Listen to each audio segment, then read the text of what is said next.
오늘 말씀의 제목을 한번 읽어볼까요? 시작. 복음의 3요소입니다. 자, 우리가 지난주에 이어서 계속 오후 예배 웬만하면 우리가 요리문답을 한다고 했습니다.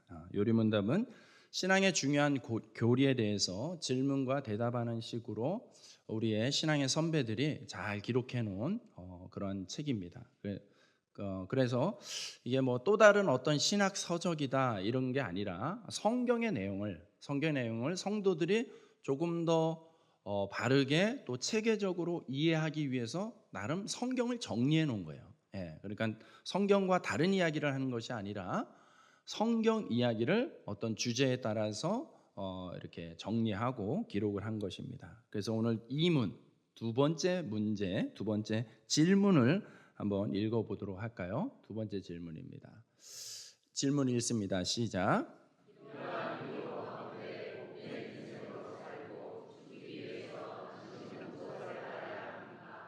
대답 읽습니다. 시작.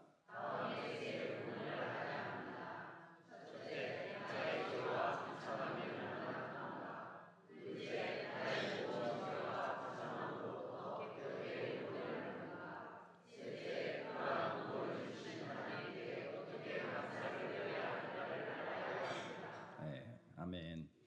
여러분, 그렇죠. 지난주에 우리 인생의 유일한 위로가 되시는 분, 예수 그리스도가 있다라는 것에 대해서 우리가 나누었고요.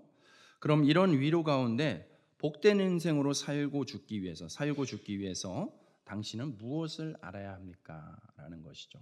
이런 위로가 있다라는 사실이 있어요. 근데 그것이 우리 삶의 실제가 되고 있냐라는 질문이기도 해요. 즉, 누리고 있냐라는 거예요. 정말 예수 그리스도가 여러분 인생 가운데 진짜 위로자가 되십니까? 진짜 유일한 위로자가 되십니까? 사나 죽으나 예수 그리스도께서 여러분의 위로자가 되시냐라는 것을 진지하게 한 번 더 묻고, 또 그 근거는 도대체 무엇이냐, 그렇게 말하고 그렇게 느낄 수 있는 그 근거가 무엇이냐라는 것을 조금 더 내용을 정리하고 있습니다. 대답이 첫 번째, 나의 죄의 비참함이 어떤지를 알아야 한다라는 거예요. 나의 죄의 비참함. 두 번째, 나의 모든 죄와 비참함으로부터 내가 어떤 구원을 어떤 식으로 어떻게 받았는가라는 거예요. 세 번째, 그러한 구원을 주신 하나님께 어떻게 감사를 드려야 하는가. 그렇죠? 그런 구원을 받았어요? 그러면 어떻게 살아야 되는 거냐라는 거죠.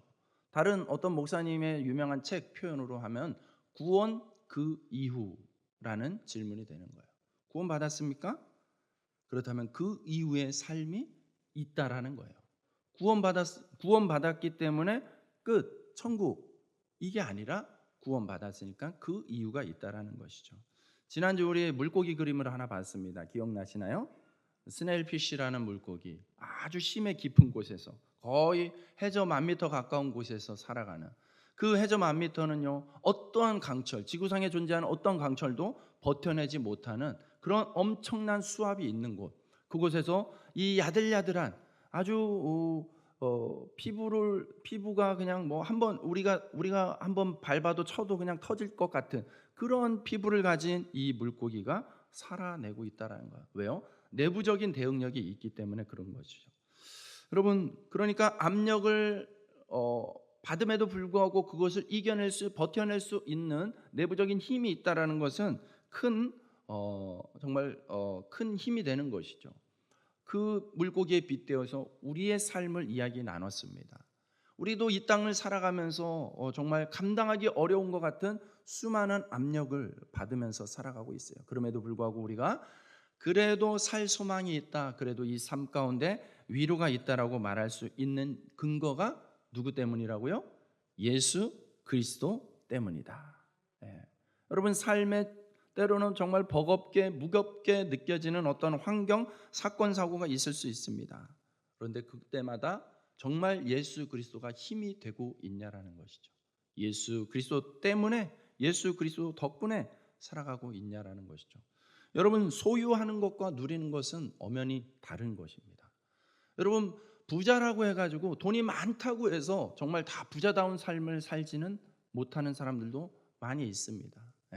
돈이 많으면 돈이 많으면 그걸 가지고 정말 좀 더 편하게 좀 더 누리면서 살아야 되는데 그렇지 못한 분들 많아요. 그 돈 때문에 사고가 일어나고 그 돈 때문에 관계가 깨지고 그 돈 때문에 어려움 당하는 경우가 생각보다 많이 있습니다. 한때 이런 통계가 있었습니다. 영국인가에서 이렇게 한번 조사를 했어요. 로또에 1등에 당첨된 사람들이 10년이 지났어요. 15년이 지났어요. 정말 인생 대박을 만나면서 전환점이 돼가지고 정말 멋지게 살고 있는가? 정말 뭐 누리면서 행복하게 살고 있는가? 역학조사를 해보니까는 결과는 뜻밖이었습니다. 대부분의 사람들이요 더 비참해져 있는 것을 보게 되었다는 거예요. 당첨되기 전보다 훨씬 더 비참해졌어요. 정상 로또가 당첨되지 않았을 때는 그냥 뭐 많은 돈은 아니지만 그 환경 속에서 그냥 부부가 가족이 그냥 단란하게 만족하면서 소소한 일상을 행복을 누리면서 살았어요. 근데 로또를 통해서 일확천금이 생겨버리니까 서로 입장이 생각이 달라진 거예요. 일단 이혼부터 합시다. 이런 식이 되는 거예요. 일단 다니던 직장 그만둡시다. 이렇게 되는 거예요. 삶에 큰 균열이 생기면서 오히려 더 비참해지는 것들을 보게 됩니다. 여러분, 소유와 누림은 다른 거예요. 여러분은 어떻습니까? 우리가 성경을 통해서 복음의 내용을 들으면서 정말 예수님이 우리의 위로가 되는구나라는 지식을 소유했어요. 근데 그것이 정말 우리 삶 가운데 실제가 되고 있냐라는 질문을 하고 있는 거예요. 누리고 계시냐는 질문을 드리고 있는 것입니다. 여러분, 주님이 주시는 위로와 이 부요를 누리려면은 우리가 어떻게 해야 될까? 오늘 우리가 마태복음 8장 14절에서 17절의 말씀을 읽었습니다. 이 마태복음 말씀에 보면은요, 여러분 베드로의 장모님에 관한 이야기입니다. 베드로의 장모님이 열병에 걸렸어요. 열이 난다는 거예요. 뭐 감기일 수도 있고 뭐 코로나일 수도 있겠지만 어쨌든 그런 질병이 있었어요. 굉장히 힘들어했습니다. 그래서 예수님께 도움을 청합니다. 아주 힘들고 비참한 그런 상황 속에서 예수님의 도우심을 구했습니다. 예수님께서 오셔서 손을 얹은즉 낫게 되었습니다. 여러분, 우리가 보통 독감에만 걸려도 여러분 한순간 낫습니까? 독감약 먹는다고 닌게를 맞는다고 낫습니까? 그렇지 않죠. 회복되는데 시간이 걸립니다. 그런데 오늘 이 말씀 속에서는 예수님이 그냥 잡아 일으켜 주시니까 나았어요. 낫고 어떻게 됐습니까? 즉시로 회복의 시간을 갖는 것도 아니고 즉시로 예수님과 제자들에게 음식을 차려주고 수종드는 모습을 보여주고 있습니다. 여러분, 이 짧은 하나의 사건을 통해서 오늘 이 복음의 3요소가 다 들어가 있는 것을 보게 됩니다. 여러분, 이 베드로의 장모는 예수님을 만나기 전에 힘들었습니다. 육체적인 어려움이 있었고 그로 인하여서 고통과 아픔이 있었습니다. 그런데 예수님을 만났습니다. 예수님을 만나자마자 그 문제가 해결됐습니다. 치유가 됐습니다. 그렇게 치유를 받자마자 이 장모님은 어떻게 합니까? 언제 그랬냐는 듯이 예수님 가까이에서 예수님과 제자들을 감사하면서 섬기고 있는 것입니다. 여러분, 이게 바로 복음 안에 담겨져 있는 중요한 3요소의 모습입니다. 그림 하나 보여주실까요? 네. 여러분, 의자가 하나 있습니다. 저 의자의 특징이 뭔가요? 다리가 3개입니다. 산발 의자입니다. 여러분, 되게 멋있어 보이잖아요, 의자가. 저런 앤틱한 거.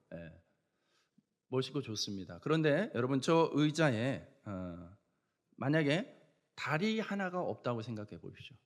의자로서 기능을 할 수 있을까요? 세 다리가 존재할 때에 의자로서 제대로 기능을 합니다. 근데 그 중에 하나라도 다리 하나가 없어지게 되면 의자로서는 가치가 없게 되는 것이죠. 여러분, 저 그림이 산발이 의자가 보여주고 있는 의미를 우리는 깨달아야 됩니다. 여러분, 이 요리문답은 주님의 위로 가운데 복된 인생으로 살고 죽기 위해서는 3가지가 필요하다라고 이야기합니다. 그 3가지 중에 어느 것 하나라도 빠지면은 온전한 이 위로가 될 수 없다라는 거예요. 여러분, 이 요리문답이 작성되는 시대적 배경을 지난 시간에 잠깐 설명을 했어요. 중세 시대, 영적으로 암흑기라 불려지는 그 시대에, 그리고 이미 타락할 대로 타락해버린 이 카톨릭의 지배 아래 있었던 이 사람들 중에 성경을 읽는 몇몇 깨닫는 성경 말씀을 깨닫는 몇몇 지도자 사제들에 의해서 이 말씀의 진리가 무엇인지, 우리가 얼마나 말씀과 동떨어져 있는지를 깨달으면서 일어난 운동이 바로 종교 개혁 운동이다라고 이야기했습니다. 종교 개혁 운동이에요. 그래서 우리는 개신교예요. 개신교. 예. 개혁의 신앙을 가지고 있다라는 거예요. 그 개혁 신앙의 내용은 무엇입니까? 말씀으로 돌아가자. 말씀과 멀어져 있는 지금의 이 사람들의 종교 생활이 아니라, 종교 행위로서 만족하는 것이 아니라 말씀으로 돌아가서 진리 안에 거하자라는 것이 이 종교 개혁의 모토였던 것이죠. 그래서 그들이 주로 읽었던 이 종교 개혁의 타오를 수 있도록, 종교 개혁이 시작될 수 있도록 불을 지펴준 책이 이 66권 가운데 특별히 하나를 꽂으라면 로마서 말씀입니다. 로마서는 신학자들, 목회자들 가운데서도 로마서에 대한 별명이 있습니다. 로마서는 복음의 정수다라고 이야기합니다. 복음의 핵심이라는 거예요. 이 로마서 안에 우리가 알아야 되는 정말 복음에 대한 뼈대의 내용들이 다 함축되어 녹아져 있다라는 거예요. 그래서 표를 하나 보여주시면 이 로마서를 요약한 내용입니다. 로마서 1장부터 3장 20절까지는 죄에 대해서 언급을 하고 있습니다. 죄. 우리가 죄인이다라는 선언을 하고 있는 거예요. 그래서 그 죄의 비참함이 어떠한 것들인지, 죄의 모습이 어떠한 것들인지에 대해서 성경이 말하고 있는 죄된 모습을 이야기하고 있는 것이죠. 두 번째는 구원이라는 주제를 다루고 있습니다. 로마서 3장 21절에서 11장까지 우리가 어떤 구원을 받았는지, 우리가 구원받은 존재다라는 것에 대해서 분명하게 말씀을 해주고 있는 것이에요. 그리고 마지막 주제가 섬김입니다. 로마서 12장부터 16장까지의 내용이에요. 그래서 구원받은 사람으로서 어떻게 살아야 되는지에 대한 모습, 그것을 섬김의 모습으로 이렇게 표현을 하고 있습니다. 자, 오늘 설교의 세 가지 요소가 바로 저 표 하나에 다 담겨져 있습니다. 로마서 전체를 설교하는 것과도 같은 주제를 우리가 다루고 있는 것입니다. 자, 첫 번째로 알아야 할 것이 무엇이라고요? 죄의 비참함이에요. 죄의 비참함. 어떻게 죄를 깨닫고 죄를 인식하는 것이, 그걸 안다고 해서 우리에게 위로가 될 수 있는가, 힘이 될 수 있는가 라는 질문이 생길 수 있지만, 여러분 이 죄에서부터 출발하지 않으면 우리가 진짜 하나님의 위로를 알 수가 없습니다. 출발점을 잃어버리게 되는 거예요. 여러분, 우리는 솔직히 그렇죠. 누가 우리의 잘못을 지적할 때 그게 위로가 됩니까? 기분 나쁘죠. 기분 나쁩니다. 나 살다 보면 실수할 수도 있는 거지. 속에서 이런 것들이 막 끌어오르죠. 네. 그래서 그냥 그런 잘못에 대한 지적은 우리에게 실은 위로가 되기가 쉽지가 않습니다. 하지만 성경은 이야기합니다. 죄를 아는 것에서부터, 죄를 인정하는 것에서부터, 우리가 어떠한 죄인인지를 동의하는 데서부터 복음은 시작되는 것이라고요. 여러분, 이렇게 생각해 볼 수 있어요. 여러분, 어떤 병에 걸렸어요. 질병에 걸렸어요. 그런데 그냥 살 때는 잘 모릅니다. 그냥 살 때는 모르는데 병원에 가서 어떤 진단을 받으면서 사진을 찍어 보니까 이 안에 뭐가 있네요 라는 진단을 받았을 때에 여러분 그것을 치료하게 되는, 치료가 시작이 되는 것이죠. 진단되었을 때 당신은 병이 있습니다, 당신은 환자입니다 라는 진단이 되었을 때 거기서부터 다시 힘을 얻게 되는 거예요. 최근에 제가 친하게 지내는 어떤 목사님이요, 좀 이렇게 목회 번아웃이 왔습니다. 여러분, 생각보다 목회자들이요 지칠 때가 많이 있습니다. 그걸 이제 탈진했다, 번아웃됐다 이렇게 이야기하는데, 개척하신 목사님이에요. 그래서 수년 동안을 정말 열심히 했죠. 열심히 목회했는데 어느 날 그냥 이렇게 기운이 빠지기 시작하는 거예요. 그러면서 이제 탈진이 된 거예요. 그러니까는 아무런 의욕이 없게 돼요. 그렇게 되니까는 자기 몸도 제대로 돌보지 않고 이렇게 늘 처져 있는 거예요. 너무나 안타까웠어요. 그러다가 몸이 좀 이상하다 싶어가지고 이제 병원에 갔는데 담도암 판정을 받았습니다. 담도가 어디 있는 거냐면은 요 쓸개 그 사이에 있는 거예요. 그러니까는 보통 그래서 쓸개라고 이야기합니다. 그래서 거기에 암이 있다는, 그건 굉장히 심각해지는 거예요. 그러니까는 이분이 이제 병원에 이제 더 정밀 진단을 하고 치료를 하기 위해서 병원에 입원해 입원하러 들어갔어요. 그러면서부터 대화의 내용이 달라지기 시작합니다. 기도해 주세요 하면서 막 정말 간절해지는 거예요, 목소리. 네.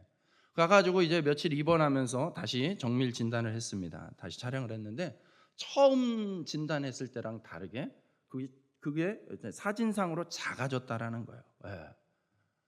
그러면서 이제 복강경으로 그것을 제거해냈습니다. 그 부위를 제거했어요. 그래서 이제 그 목사님은 쓸개 빠진 목사님이 됐습니다. 예.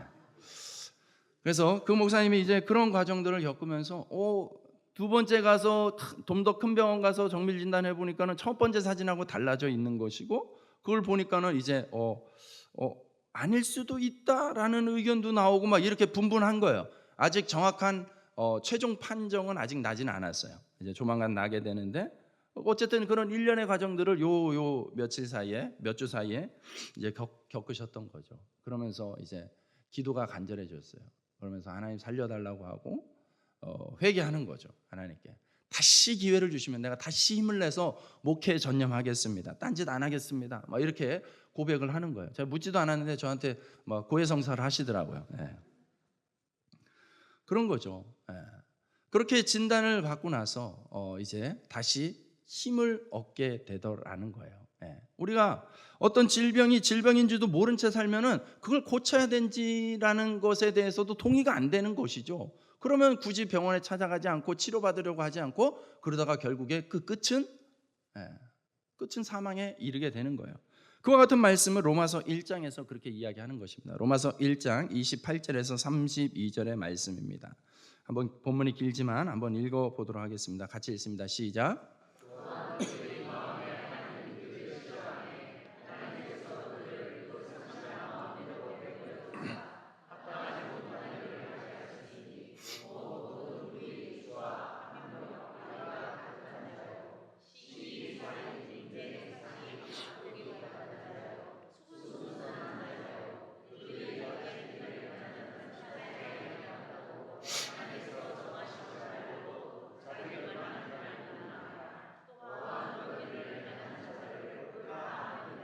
아멘.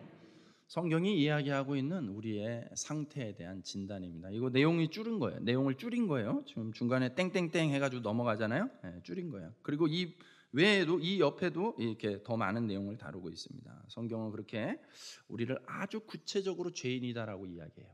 네. 그냥 막연하게 얘기하는 것이 아니에요. 너 내 편에 안 서니까 죄인이야. 이렇게 두리뭉실하게 얘기하지 않습니다.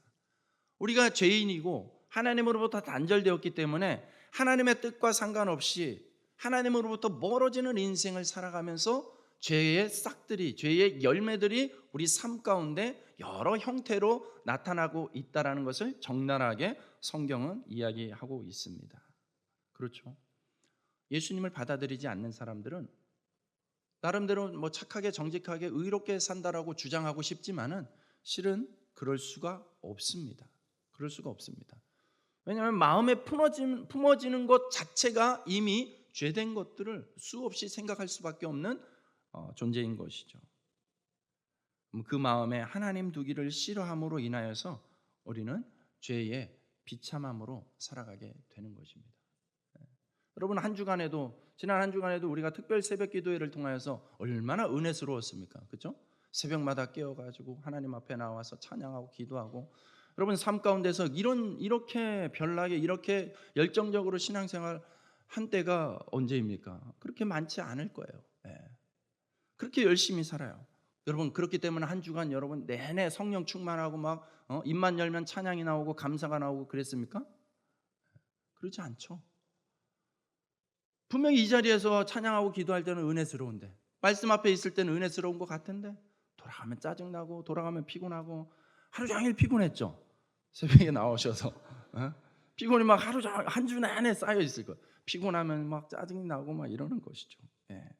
그게 우리의 연약한 한계인 것이죠. 예. 여러분 그래요. 말씀을 붙잡고 살려고 해도 그런데 말씀과 상관없이 살아가는 분들의 삶은 오죽하겠습니까? 여러분 그런 것이에요. 성경은 우리에게 그런 죄의 비참함에 대해서 분명하게 선언하고 진단하고 있습니다. 여러분 그렇기 때문에 두 번째로 알아야 될 것 바로 해결 방법이 있다라는 거예요. 구원의 길이 있다라는 거예요. 나의 모든 죄와 비참함으로부터 우리가 어떻게 구원을 받았는가? 여러분, 제가 어렸을 때에 초등학생쯤 되었던 것 같아요. 제 동생 동네에 친하게 놀던 동생하고 같이 그 유명한 천이 있습니다. 강까지는 아니지만 어쨌든 간에 천이 있어서 물놀이를 갔어요, 여름에. 네, 둘이 놀러 갔어요. 이제 그 친구의 부모님이 일하는 현장하고 가까워서 부모님 따라갔다가 이제 저희끼리만 그 천에 가서 놀았습니다. 둘 다 아직 어렸고 둘 다 아직 수영을 할 줄 몰랐습니다.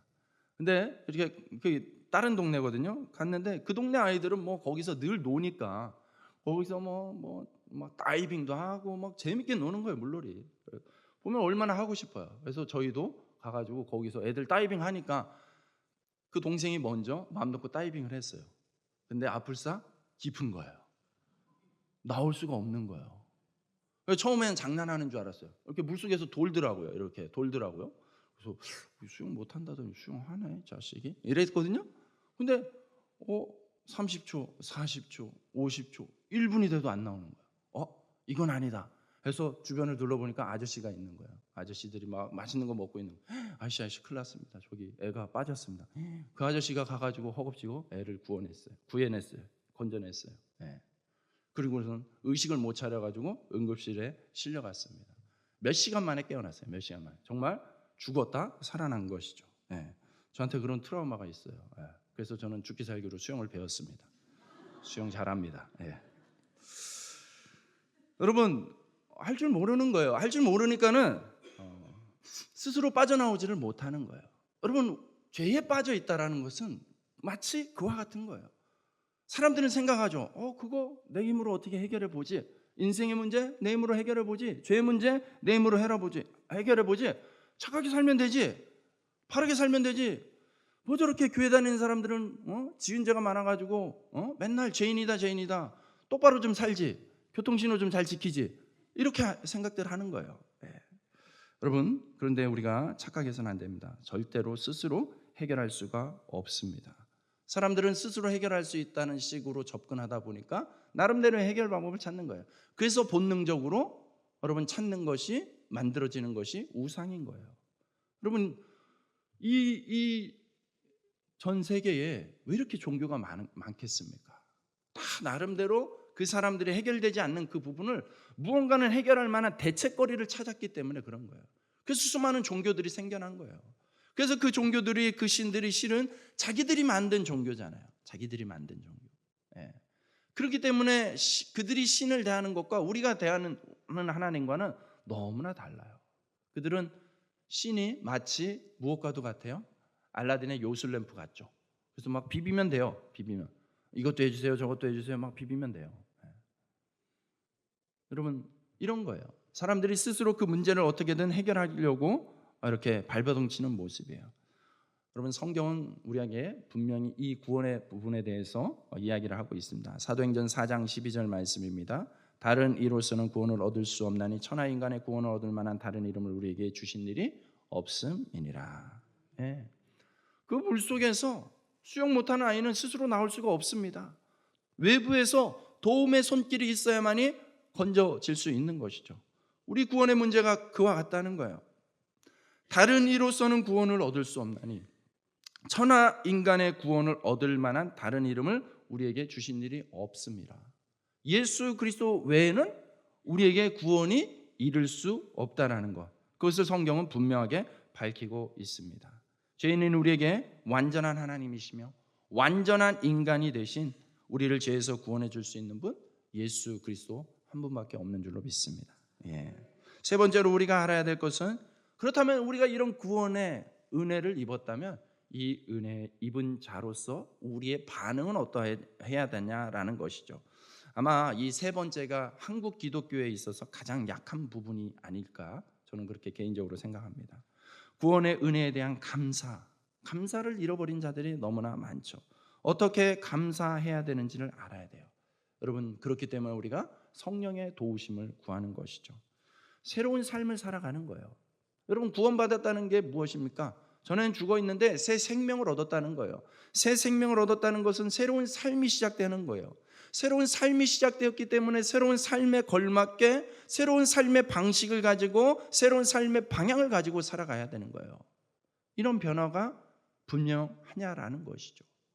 분명히 예수님 믿었대요. 구원받았대요. 그런데 예전하고 똑같이 더 많이 가지려고 하고 지기 싫어하고 더 높은 데 올라가려고 하고 여전히 삶의 가치관, 삶의 방향성은 변한 게 없어요. 그러면 그래서 우리가 헷갈리는 거예요. 구원이 도대체 뭔가? 왜 헷갈리겠습니까? 구원을 받은 사람이나 구원을 받지 않은 사람이나 삶에 보여지는 모습이 삶의 방식에 차이가 없기 때문에 그렇죠. 여러분, 이 부분에 대해서 성경이 아주 극명하게 보여주는 극단적 상황이 있습니다. 여러분, 이 히브리인들에게는, 유대인들에게는 노예 제도가 있었습니다. 합법적인 노예 제도가 있었습니다. 무슨 범죄를 했든 범죄에 대한 처벌로서, 아니면은 경제적으로 어려움을 당해서 망해가지고 부도가 나가지고라든지 이렇게 해서 스스로 종이 되어지는 과정이에요. 어느 집안에 이제 종이 되는 것입니다. 그런데 율법적으로 그걸 명시해놨어요. 7년째 되는 해에는 모든 종이 해방된다. 무조건 해방된다. 그 계약이 해결된다라는 거예요. 풀어진다는 거예요. 여러분, 자유인이 좋습니까? 종이 좋습니까? 자유인이 좋죠. 누가 종이 되는 것이 좋다라고 여길 수 있겠습니까? 그런데 희한한 일이 벌어집니다. 7년 되던 해에 종으로서 이제 풀려나요. 합법적으로 풀려나요. 그런데도 그 중에 어떤 사람들은 그 주인을 찾아가서 주인 앞에서 귀를 뚫습니다. 귀를 뚫는다는 것은 뭐냐면 내가 이 사람의 평생 종이 되겠습니다라는 거예요. 자진해서. 왜 그럴까요? 여러분, 이 사람이 비록 종으로 살았지만, 노예로 살았지만 노예 생활을 하면서 이 주인이 너무 좋은 사람인 걸 깨닫는 거예요.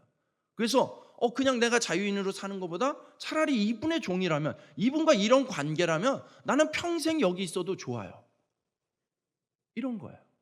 그렇게 해서 스스로 평생의 종이 되는 거예요. 그게 바로 성경에 나와 있는, 출애굽기에 나와 있는 사건들이에요.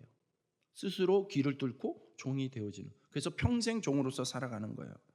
그 종의 모습은 종이지만, 이름은, 신분은 종이지만 결코 비참한 종이 아니에요. 너무나 행복한 종, 너무 좋은 주인을 만나가지고 나는 이게 훨씬 행복하고 훨씬 좋습니다 라고 고백하는 거예요. 여러분, 우리가 때로는 구원받았는데 우리의 신분을 표현하는 게 가끔 헷갈릴 수 있어요. 여러분, 헷갈리지 않습니까? 어느 때는 자녀라고 했다, 어느 때는 백성이라고 했다, 어느 때는 종이라고도 하잖아요. 뭐가 맞습니까? 다 맞는 거예요. 다 맞는 거예요. 그러니까 하나님과 부모와 자녀의 건강한 관계로 표현할 때 우리가 마땅히 자녀라고 표현하는 거예요. 그래서 자녀됨의 권리로서 하나님 아버지라고 말할 수 있는 거고, 하나님 아버지께 당당히 나아갈 수 있는 거고, 그 관계에 의해서 우리가 표현을 하는 것이죠. 또 어느 때는 왜 종이라고 합니까? 하나님이 우리 인생의 주인이다, 책임져 주시는 분이다. 그래서 하나님이 우리에게 뭘 맡겨주셨다. 그래서 우리가 그런 일들을 할 때는 우리가 하나님의 종이라고도 표현하는 거예요. 그게 괴롭힘 당하는 종이 아니라는 것이죠. 정말 기쁘기 때문에. 여러분에게 있어서 하나님은 어떠한 관계로 존재하고 계십니까? 여러분, 예수 그리스도를 영접했습니다. 이제 여러분은 하나님의 것입니다. 즉 하나님의 종입니다. 받아들이시겠어요? 종은 뭡니까? 자기 것 하나도 없는 거예요. 자기 것 주장할 수 없습니다. 잘 생각하십시오. 정말 종이 되겠습니까? 여러분 것이 아무것도 없다니까요. 다 하나님이 내놔라 하면 다 드릴 수밖에 없는 그런 신분이 종의 신분이에요. 그럼에도 불구하고 종이 되기를 기뻐하십니까? 여러분, 그 부분에 대해서 로마서 12장 1절 말씀입니다. 이렇게 이야기하죠. 한번 읽겠습니다. 시작.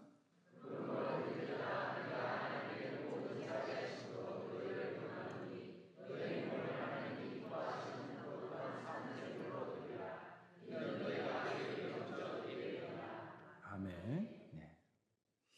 여러분, 아까 세 번째 단락의 섬김이라는 부분, 로마서 12장부터 16장에 해당되는 부분이라고 했습니다. 12장부터 내용이 확 달라지는 것을 알 수가 있습니다. 12장 1절에 여러분, 우리가 읽었던 이러한 말씀이 선포되고 있는 것이죠. 하나님이 기뻐하시는 거룩한 산 제물로 드리라. 뭐를요? 너희 몸을, 우리 몸을요, 우리 전부를요, 산 제물이다. 제물은 뭐예요? 죽는 거예요. 죽이는 거예요. 우리의 모든 것을, 우리의 목숨을 그냥 하나님께 바친다라는 뜻이에요. 여러분, 이제 이 의미를 이렇게 깨달으면 이 말씀 읽기가 부담스러울 수 있습니다. 부담스러울 수 있습니다. 여러분, 근데 그럼에도 불구하고 우리가 이 부담스러운 고백을 할 때에 기쁨이 누려져야 됩니다. 기뻐서, 감사해서. 이것을 드리는 것조차도 너무나 감사할 수 있는 그 기쁨의 감동이 있다는 것이 여러분 진짜 회심한 사람들의 모습인 것입니다. 여러분, 성경이 말하는 죄는 다른 사람을 거울 삼아서 내가 저 사람보다 못하니까 죄인이고 내가 저 사람보다 나으니까 의인이고 이렇게 말하는 것이 아닙니다. 성경에서 우리를 죄라고 말하는 그 기준은 십자가 앞에서입니다. 십자가 앞에, 십자가의 거울 앞에서 나를 바라볼 때에 우리는 죄인 아닌 인생이 하나도 없는 것이죠. 그리고 그 죄의 비참함과 심각성을 그 십자가에서 예수님이 어떠한 고통을 받으셨는지, 그 십자가의 형벌을 왜 받으셔야만 했는지, 무엇에 대한 대가로 예수님은 그렇게 피 흘리면서 그렇게 고통의 죽음을 맞이하게 되셨는지를 깨달아야 되는 것이죠. 예수님이 당하신 그 고통이, 그 십자가가, 그 피 흘림이 다 내가 받아야 되는 거예요. 내가 받았어야 되는 거예요. 내가 받아야 되는 것을 예수님께서 대신 지셨다는 것입니다. 이 죄의 심각성을 깨닫는 것. 그래서 여러분, 죄를 직면하고 우리가 죄인이다라고 진단받는 것에 대해서 한편으로는 불편할 수도 있고 한편으로는 부담스러울 수 있지만 여러분, 거기서부터 진정한 복음이 시작이 되는 것이죠. 내가 죄인인 게 동의되지 않으면, 여러분, 죄인인 게 동의되지 않으면 그 다음도 있을 수 없는 거예요. 죄인이 아닌데 구원이 왜 필요합니까? 죄인이 아닌데 예수님이 왜 필요해요? 여러분, 우리가 죄인이라는 게 동의가 돼야지 예수님이 필요한 거예요. 여러분, 그렇기 때문에 예수님이 필요하고 예수님이 우리에게 오셨기 때문에 우리가 하나님께 나의 모든 것을 드립니다라고 정말 솔직하게 고백할 수 있고 그러면서도 기뻐할 수 있는 거예요. 여러분, 기억하십시오. 이 세 가지는 단계가 아니에요. 표현을 하기 위해서 구분해서, 영역을 구분하기 위해서 이렇게 표현하고 있지만 실은 이 세 가지는 동시에 일어나는 거예요. 동시에. 아까 베드로의 장모가 열병 가운데 예수님 만나자마자 낫자마자 섬김의 삶을 바로 실천할 수 있었던 것처럼 여러분, 우리에게 일어나는 구원의 역사는 그런 것입니다. 그래서 죄인임이 깨달아짐과 동시에 그 죄를 예수 그리스도께서 다 해결하셨다라는 것이 동시에, 그러면서 그게 깨달아지니까 내 삶의 가치관이, 방향이 동시에 달라지는 것입니다. 여러분, 예수님께 빚졌다는 것이 확실하지 않은 사람은 뜨거운 가슴으로 예배를 드릴 수가 없습니다. 우리는 예배가 무엇이라고 이 정의를 하고 있습니까? 최고의 하나님께 최선의 예배를. 여러분, 그렇게 할 수 있는 이유는 예수님께 빚진 자이기 때문에, 그래요. 빚졌음을 깨달았기 때문에 예수님께 최선의 예배를 드릴 수 있는 거예요. 최선이라는 게 뭐겠습니까? 다 하고 남는 거 가지고 오는 게 최선입니까? 물질이든 시간이든 에너지든 뭐든지요. 여러분, 삶에 정말 예배가 몇 순위 정도 되고 있습니까? 우선순위 속에서 우리는 최선이라고 고백하고 있죠. 최선의 예배를 드릴 수 있어야 되는 것이죠. 예수님께 빚진 자로 살아가고 있다라는 거. 여러분, 그렇다고 이 구원만 강조하게 되면 방종에 빠지게 되는 것이죠. 나 구원받았는데 이제 내가 하나님의 자녀인데 이제 이 구원이 취소되지 않는다는데 마음대로 살아도 되지. 방종에 빠지는 거죠. 그래서 기독교의 어떤 이단 가운데 하나가 이 문제를 해결하지 못해서 이 착각 속에 빠져서 구원받았으니까 마음대로 살아도 된다라고 방종의 삶을 부추기고 있습니다. 예. 여러분, 그래서 우리가 교리가 중요한 거예요. 바른 균형 있는 신앙을 갖기 위해서 이 교리가 중요해요. 여러분, 우리가 접하고 있는 오늘 이 교리는 복음의 3요소는 어느 것 하나도 빠져서는 안 된다고 이야기합니다. 산발이 의자와 같기 때문에 그렇다고 이야기합니다. 어느 것 하나 빠지면은 그냥 줄줄줄줄 새는 거예요. 거기로 받은 은혜가 아무리 은혜 받은 것 같아도 줄줄줄줄 새는 거예요. 예. 여러분, 구원 받았어요? 그렇기 때문에 여러분, 구원 받았다는 것을 무엇으로 입증할 수 있습니까? 무엇으로 증명할 수 있습니까? 그게 바로 그것이 무엇으로 증명되느냐? 감사와 섬김의 삶으로 증명이 된다라는 것입니다. 예. 만약에 죄의 비참함도 구원의 영광도 모르는 채, 앞의 내용은 모르는 채 섬김의 삶만 강조하면 어떻게 되겠습니까? 내가 죄인인 것도 모르고 어떻게 구원받았는지도 몰라요. 그런데 그냥 교회 뭔가 교인들은 조금 고상한 게 있어. 뭔가 모르는 매력이 느껴져. 그런 식으로 교회 오시는 분들도 있어요. 그래서 뭔가 같이 어울리고 막 하오하고 찬양하는 모습도 신기하잖아요. 예. 장의자에 앉아 있는 것 자체가 신기해요. 세상 사람들이 볼 때는. 예. 그런 거에 그냥 괜한 거에 매력에 빠져가지고 와가지고 그냥 열심히 해요. 열심히 봉사해요. 그게 다인 줄 알아요. 여러분, 그것만 남아있는 사람들은 뭐에 빠지기가 쉽습니까? 율법주의에 빠지기 쉬운 거예요. 그게 바로 유대인에 가까워지는 삶이에요. 예. 여러분, 행위주의, 율법주의 이것도 전부가 아니라는 것이죠. 여러분의 믿음을 한번 돌이켜 볼 수 있기 바랍니다. 그리스도가 유일한 위로가 되신다면, 그리스도가 유일한 위로로서 사나 죽으나 예수 그리스도만이 우리의 위로가 되신다는 것을 고백할 수 있다면, 그것을 누리기를 원하신다면 이 세 가지가 같이 있어야 된다라고 말씀하고 있는 것이죠. 여러분, 개종하는 경우가 있고 회심하는 경우가 있다라고 구분을 할 수가 있습니다. 개종은 무엇입니까? 개종은 내가 믿는 종교를 바꾸는 게 개종입니다. 회심은 내 마음이 바뀌는 게 회심인 것이죠. 여러분, 개종은 4월 초파일 날 절에 가던 사람이 12월 25일 날 교회 오는 게 개종인 거예요. 하지만 회심은 어떻습니까? 회심은 마음속에 예수 그리스도를 주인으로, 구주로 인정하고 영접한 것이죠. 그게 바로 이제 회심의 삶을 살아가는 것이죠. 그래서 내 삶이 달라지는 것이죠. 여러분, 아까 로마서 12장 1절 말씀 볼 때에 여러분, 성경에서 이야기하는 구원받은 자의 삶은 정말 여러분의 모든 것, 목숨까지도 내놓으라고 하잖아요. 거기에 어떻게 동의가 됩니까? 아니, 내 삶인데, 내가 힘들게 고생해서 노력해서 일군 것들인데 이걸 왜 다 드려야 되나? 내가 쓰기도 부족한데 모든 것을 주님께 드리라고 하니 참 부담스럽다. 그래서 교회는 적당한 거리에서 적당하게 다니는 게 좋은 것 같아. 이렇게 생각이 되어지진 않습니까? 목사님이 헌금 얘기만 하면은 뭔가 좀 목사님 너무 밝히시네, 이런 생각이 앞서십니까? 여러분, 개종자일 수도 있습니다. 저는 여러분들이 개종자가 아닌 회심자가 되기를 축복합니다.